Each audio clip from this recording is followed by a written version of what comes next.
There's certain things that have to happen for Bible prophecy to come to pass, and it is happening quickly. Now, what God wants us to do is be in prayer.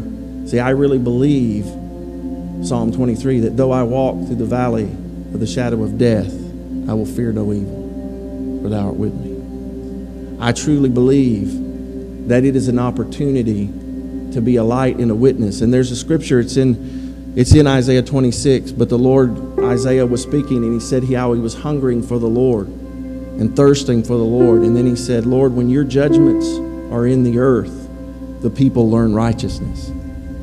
And so God's judgments are coming to America. And really, he just has to step back and allow certain things to happen. But one of the things, and I'll give you this and I'll quit, but I believe if you read Jeremiah 5, that Jeremiah 5 is a prophetic word for the United States of America. You just substitute United States for Judah and Jerusalem. And I believe that that is a word. And what the good part of it is that he says he will not make a full end. See, I don't believe it's going to be total destruction across the entire United States of America. But I do believe that our pride must be brought down. It must be humbled.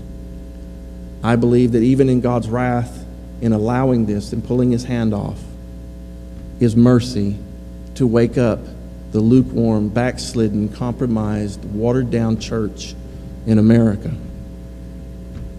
And so I believe that there will be a revival, and it's our job to be prepared to preach the true gospel of Jesus Christ that calls for him to be number one, that calls for us to leave sin, to obey him, to love him with all of our heart, soul, mind, and strength.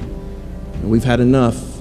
We've had enough purpose-driven. We've had enough seeker. We've had enough. It hasn't saved our nation. Listen, if it was of God, it would have saved us. Amen? It hasn't saved us. So I believe the people that God will protect, and He will raise up a people that will share the truth in a very dark time. And don't let your heart be troubled. It will get dark. But God is, he said, I will arise upon my people, and my glory will be seen on my people, even when gross darkness covers the earth. Amen. God bless you.